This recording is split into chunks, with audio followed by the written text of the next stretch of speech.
मुख्यमंत्री हैं और लगातार बीजेपी नेताओं का ये दावा है कि जो महागठबंधन का वोट बैंक है या यादव वोट बैंक उस पर हम सिलमारी करेंगे। क्या लगता है उनके आने से कोई असर पड़ेगा, क्योंकि लोकसभा का चुनाव है आने वाले समय में? पहली बार बिहार आ रहे हैं मुख्यमंत्री जी, तो हम लोग तो स्वागत करते हैं, लेकिन जो जिस उद्देश्य से आ रहे हैं और भारतीय जनता पार्टी उनको यहाँ बुला रही है, उस उद्देश्य का पूर्ति नहीं होने वाला है। यहाँ जिस जाति से वो आ रहे हैं उसका यहाँ नेता पहले से विराजमान है और उनमें सभी लोगों का आस्था है। बिहार में जो माननीय मुख्यमंत्री जी ने काम किया है उसमें कोई जाति और धर्म के लिए नहीं किया है, सभी के लिए किया है, सभी लोग लाभान्वित भी हुए हैं, इसलिए उनका कोई असर नहीं होगा। और दूसरी तरफ हम लोग देखते हैं कि हमेशा भारतीय जनता पार्टी यह कहती है कि हम जाति में विश्वास नहीं करते हैं, लेकिन कभी लव कुश का रथ निकाल रही है तो कभी जो है मोहन यादव जी को बुला रहे हैं।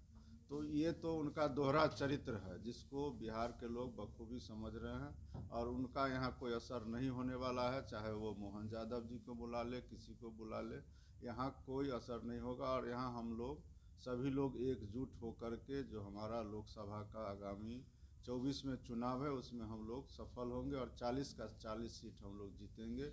भारतीय जनता पार्टी को यहाँ से हम लोग खाता नहीं खोलने देंगे।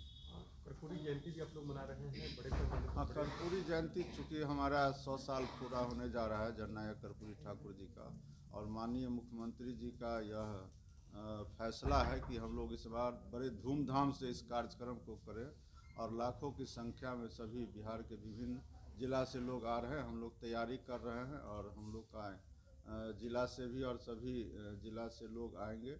25,000 का तो हम लोगों ने टारगेट लिए हैं, माननीय मंत्री परिवहन भी 25,000 से ज़्यादा लोगों का टारगेट लिए हैं। सब लोग हम लोग तैयारी कर रहे हैं, सभी को रहने का खाने का सारा व्यवस्था है, कहीं कोई कठिनाई नहीं होगा और बड़ा कार्यक्रम होगा। और इस कार्यक्रम के माध्यम से भारतीय जनता पार्टी को अपने औकात का हम लोग पता चला देंगे। वो भी मना रही है बीजेपी भी वो तो हमेशा मनाती है, लेकिन वो जनता दल यूनाइटेड को देखा देखी मना रही है और वो मना रही है।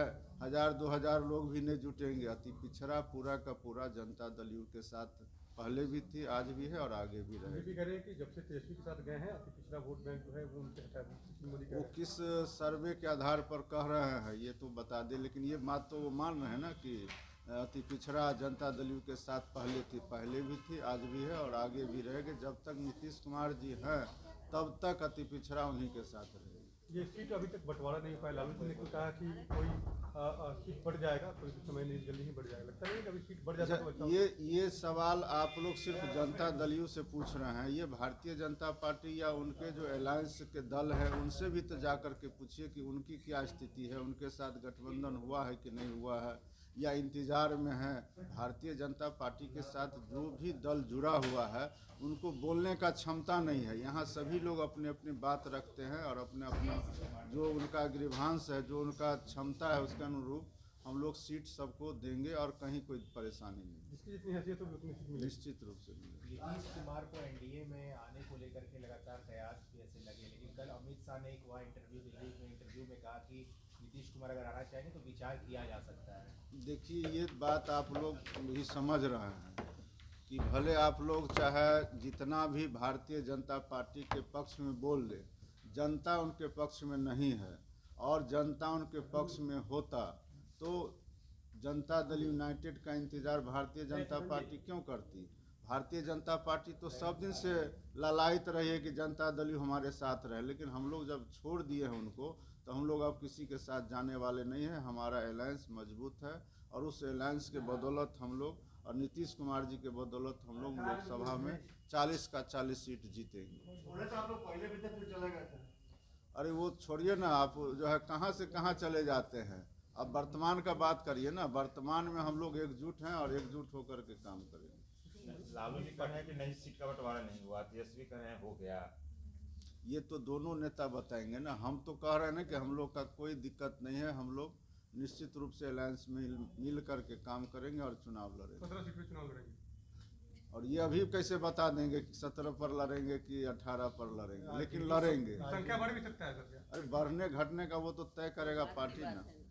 ये आरजेडी सुप्रीमो लालू प्रसाद यादव के परिवार के ऊपर एक आरोप लगा है कि उनके लोगों ने पटना में एक एग्जीक्यूटिव इंजीनियर को बहुत पीटा है, गंभीर हालत में उन्हें दिल्ली रेफर किया गया है।